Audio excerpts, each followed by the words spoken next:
Video games! They're fun, huh? Today's games can be full of bombastic action, incredible interactive set pieces, and interesting and complex mechanics. They have become artistic and technical marvels. How did we get here?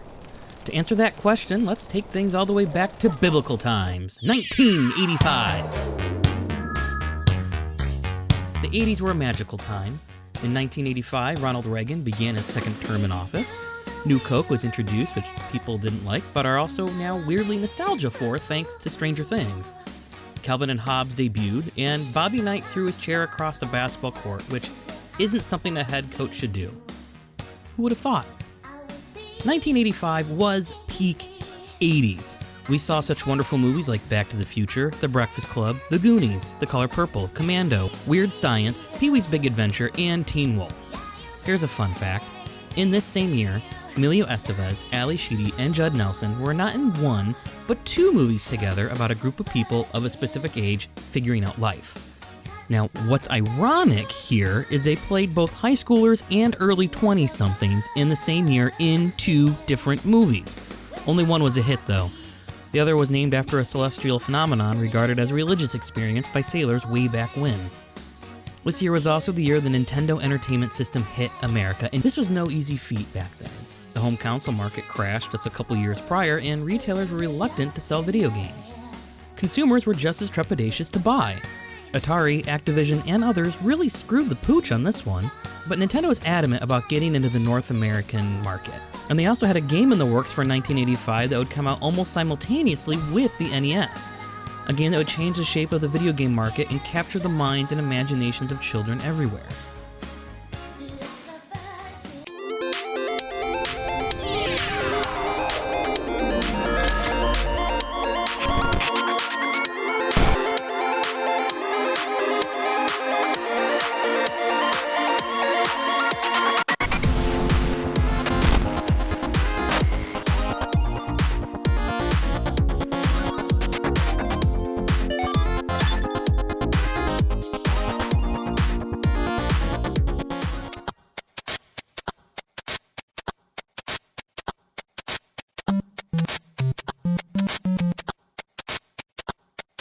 This story has been done to death. I don't know how to add anything new to it, to be honest. So I'll just recap it shortly and succinctly for you kind folks, so you don't have to completely suffer through another amateur YouTuber's machinations on the origin of a gaming powerhouse.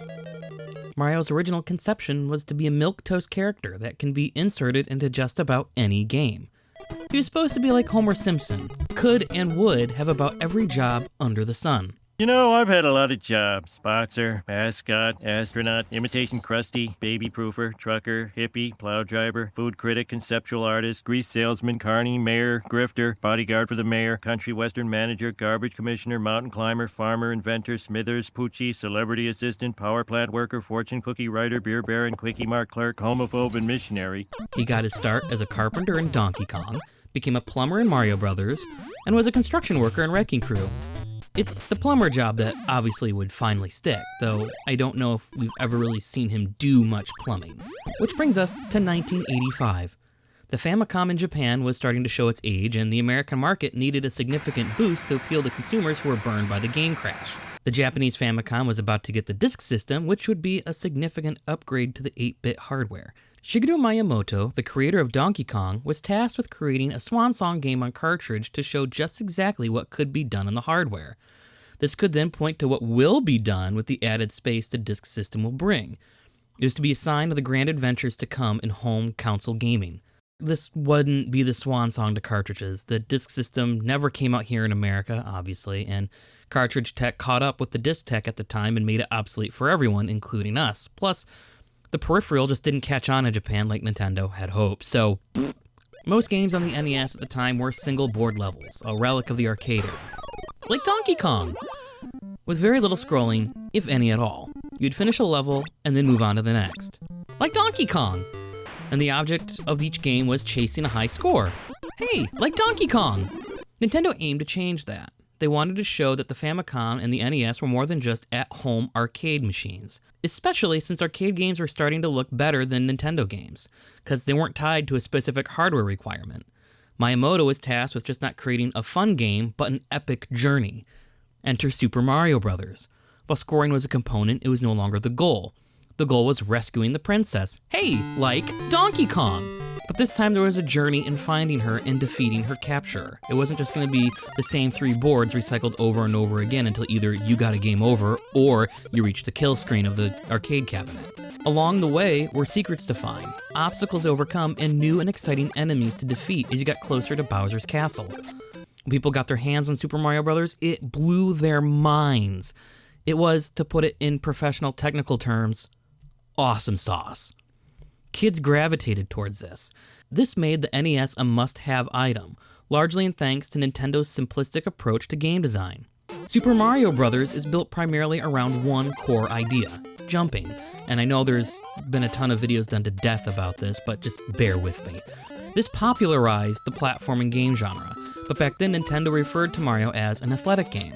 Everything in the game is designed around Mario's jump, from obstacles to enemies to power-ups. Different enemies will react differently to your jump, forcing you to reassess how you approach each enemy. And different power-ups will either augment your jump, like giving you the ability to smash bricks with the Super Mushroom, or change how you use your jump, like the Fire Flower or Starman, which changes how you can interact and defeat enemies. The movement physics are also tailor-made to make jumping feel good. Mario has weight and inertia, but he's also quick and nimble. He moves how you would expect and like him to move. Unlike in previous outings, like Donkey Kong, where his movement is pretty stiff and rigid. It doesn't feel good. This game, on the other hand, feels good. It has crunch, kind of like a Dorito. And have you ever had store-brand Doritos? They taste the same, but they don't feel or crunch the same. Doritos have a certain texture to them that don't just make them taste good, but feel good to eat. They're crunchy. Doritos just aren't made, they're engineered. That's not a good way to view your food products. Likewise, Mario is also crunchy. He's not just easy to control, he feels good to control. And when you get into a groove, the game can have a flow, man. I mean, watch a speedrunner run this game. It even feels good to watch someone play this game. Miyamoto's goal in designing this game was to make sure it was accessible, and it shows. But it's not just the simplicity of design, but also the approach to level design and difficulty curve. Super Mario Bros. Starts off simple, with safety nets to get you used to the controls, and only introducing 2 types of enemies at first. With each level, something new is introduced, a new enemy, a new variety of a known enemy, or different types of obstacles. The game is hardly overwhelming, as the difficulty slowly curves up rather than spiking drastically. You are given time to master the initial challenges before something new is thrown at you. This also keeps the game interesting and engaging. With each new level, there is always something new to discover. Add in the secrets for you to find to get extra lives or warp to other levels. Baby, you got a stew going. Yes, that's fine. While arcade-like mechanics were still a part of the game, like scoring and the live system, this wasn't just a home console port of an arcade game. This was something different. It was an epic journey, a grand adventure with enemies to defeat, secrets to find, and a princess to rescue. The game sold 40 million copies. It was obvious that a sequel was going to be made.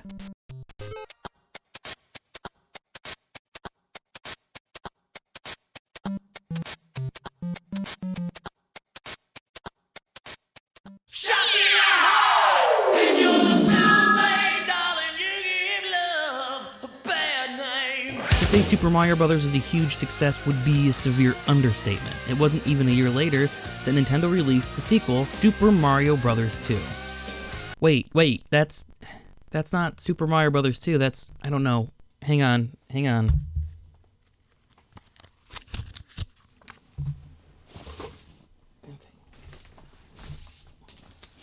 Hang on, I can't just, this isn't right. I got the wrong year. It's the wrong year, everybody. Sorry about that. It's the wrong year. It's the wrong year.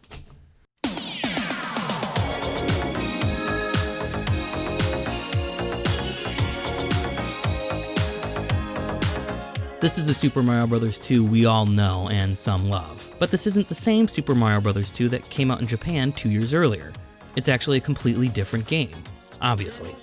I know we've all heard the story, and there are other YouTubers that have covered it more thoroughly than I. We won't get into the nitty-gritty details here because that's not the point of this. But at the same time, it can't discuss how Super Mario Bros. 2 helped define a Mario game without going briefly into how it came to be. So let's go back to 1986. Super Mario Bros. Was a hit, and very quickly afterward, the development team that created the NES game went to work creating an arcade version called Versus Super Mario Bros. Being an arcade game, it had to eat quarters, so the team took some of the levels they had from the original and remixed them to make them harder, and then created brand new levels as well that were difficult challenges. They had so much fun doing this, when they finished, they took this approach to developing Super Mario Bros. 2. They kept the graphics mostly the same as the first. They did a bit to kind of freshen them up, but the bulk of their time was spent on designing new challenging levels, and they were indeed challenging. Not even a year after Super Mario Bros. Came out, Super Mario Bros. 2 was released in Japan. Now, contrary to popular belief, Nintendo HQ didn't think this game was too difficult for American audiences. They didn't look down their noses and say, "Those American slobs, they will never have an appreciation or the patience to develop the skills to rise to the challenge that is Super Mario Bros. 2. Give them something else instead. Let them eat cake." In all actuality, this was Nintendo of America's call. Howard Phillips was working away at Nintendo of America. His job was to receive the games from Japan, play them, and evaluate them, and then decide which ones to localize for the American market. In one shipment, with no forward warning or notice, he found a copy of Super Mario Bros. 2 in with some other games for him to evaluate. He immediately plugged it in and played it, and his reaction was, eh. The game was difficult, very difficult, but it wasn't just the difficulty that perturbed Howard, it also seemed mean-spirited with gotcha moments and leaps of faith. It didn't seem to have that care of slow difficulty escalation that the previous game had. You were dropped right into the thick of it. Howard Phillips is even quoted as saying, "As I continued to play, I found that Super Mario Bros. 2 asked me again and again to take a leap of faith, and each of those leaps resulted in my immediate death." This was not a fun game to play, it was punishment. Undeserved punishment. I put down my controller, astonished that Mr. Miyamoto had chosen to design such a painful game. Notice the wording there. He did not call it a bad game, but a painful game. There's a difference. Because there is an audience for such a game. But the difficulty level was going to make it a hard sell. That and it looked way too similar to the first Super Mario Bros. There's very little improvement to the graphics. Nintendo of America was still getting their foothold in the market after the video game crash. This game probably wouldn't be the best one to release as a follow-up to the juggernaut that was Super Mario Bros. They wisely decided not to release it stateside. But they had to release something, and soon. Super Mario Bros. Was huge, and not having a sequel would be insane, especially with Super Mario Bros. 3 on the horizon. You can't just skip Super Mario Bros. 2, it'd create confusion. So they politely asked Nintendo to adapt another game that felt like a Mario game into a proper Mario game. This is where Doki Doki Panic comes into the picture. This game was made in partnership with a Japanese TV network called Fuji Television Network. The game was made to promote their big summer TV festival. The playable characters were mascots created by Fuji Television Network to be part of the big event. The game was a promotional tie-in. While the playable characters were all owned by Fuji, everything else was owned by Nintendo. And even though Miyamoto wasn't too personally involved in development, he did guide it, and wanted the game to have a Mario feel. This made it an easy choice to retrofit into a Mario game. Oh my gosh, did you hear that? All right, hang on, let me play this back again here. The Shy Guys scream when you pick them up and throw them. They have two distinct screams, one for when you pick him up, and another scream for when you throw him. What? Take the four main characters and transform them into Mario, Luigi, Toad, and Peach. Bam! Mario game made. Put a sticker on it and ship it out. In 1988, 2 years after the Japanese release of Super Mario Bros. 2, this alternate version of Super Mario Bros. 2 came out in America. Looking back over the catalog of Mario games, this game, while feeling like a Mario game, definitely feels very out of place. Though it did add new and interesting ideas. There are now vertical sections, turning the jump into a tool to be used for ascending and climbing, and not just forward traversal. Each character also has different jump physics. Mario is an all-around average jumper, Luigi's jump is high and floaty, Peach can hover, and Toad can go fast but can't jump as high as the others, making him jump farther instead. These character-specific movement physics would be used in the future, even though we wouldn't have Peach as a playable character again until 2013 in Super Mario 3D World, and Luigi would be used sparingly and sporadically in this way as well. Other than the individual jump physics and the verticality, Super Mario Bros. 2, the USA version, doesn't add anything else to the definition of a Mario game. It feels like a Mario game, but doesn't at the same time. Most of its ideas are tossed aside, not really to be used again. It's this last Mario game on the NES that would come to define what a Super Mario game will forever be.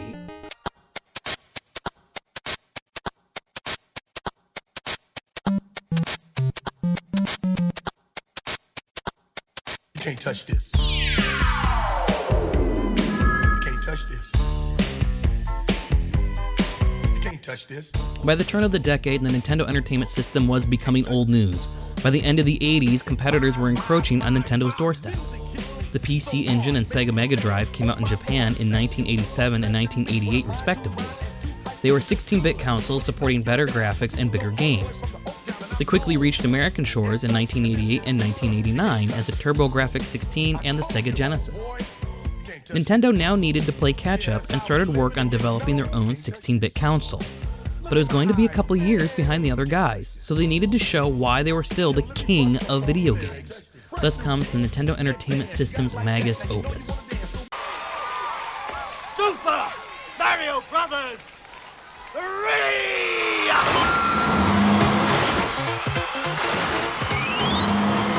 Released in 1988 in Japan, it wouldn't come to America until February of 1990. That's because Super Mario Bros. 2 just released in 1988 here in the States. And through all of 1989, Nintendo of America was slowly ramping up the hype of the third game, sprinkling mentions of it here and there in issues of Nintendo Power, and showing first footage of gameplay in the Hollywood movie The Wizard. Fun fact, Fred Savage was the lead in this movie, and he played a character named Corey. His younger brother, Ben Savage, would get the lead role of Corey Matthews in the hit TGIF series Boy Meets World. Both brothers have played characters named Corey in their childhood. The hype of this game was off the charts. Even though the other guys had bigger and better consoles with more power, Nintendo showed that they were still the reigning champs. Everything Super Mario Bros. Did back in 1985, Super Mario Bros. 3 did it better. So much better. The journey was more epic, the power-ups were more powerful, the platforming is a perfect mix of challenging and fun. It was superb. This is the game that would become the definition of a Mario game. Levels no longer came in an exact sequential order. Each world was now represented by a world map, giving you a greater context to your journey. And each world was themed: grassland, desert, sky, water, pipe maze, giant land, dark world. A lot of these themes would go on to become Mario staples, and even platforming staples. Some levels could be chosen or completely bypassed if you wanted. But this meant you would miss out on an item shop that would give you a useful power-up to store for later. And power-ups could be given to Mario before he entered a level from a bank at the bottom of the screen. This way you could make sure you entered a level with the right ability equipped to give yourself an advantage. This little bank would also house items that could help you in the overworld maps, such as skipping levels, warping to different worlds, or putting roaming enemies to sleep. Or even using a hammer to smash rocks and find shortcuts through the map. More enemies were introduced, bosses and sub-bosses were added. The final fight with Bowser took the jump mechanic and reversed it. While every other boss you had to jump on to defeat, Bowser was trying to jump on you, and you had to exploit that to defeat him. The level design is where this game truly shines. Some levels have secrets up in the air for you to jump up and fly to get extra coins or extra lives. Other levels scroll slowly, forcing you to slow down, or to use your jump to keep platforms from falling out from under you as you wait for the next bit of safety to scroll into view. Other levels scroll quickly, forcing you to be quick and nimble. Some levels have a more vertical nature and wrap around themselves in a maze-like structure.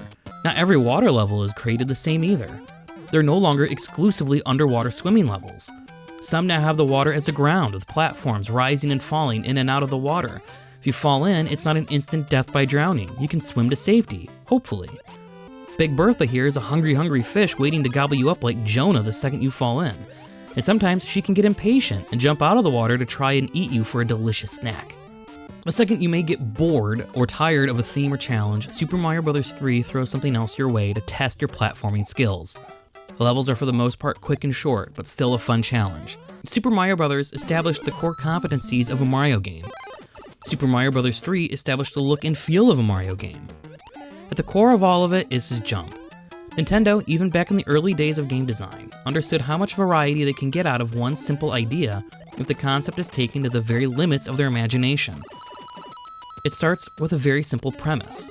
What if your main tool, your main skill at your disposal in completing your adventure was just that, the jump?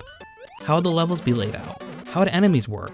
How could we turn it on its head? How many times can we turn this idea on its head?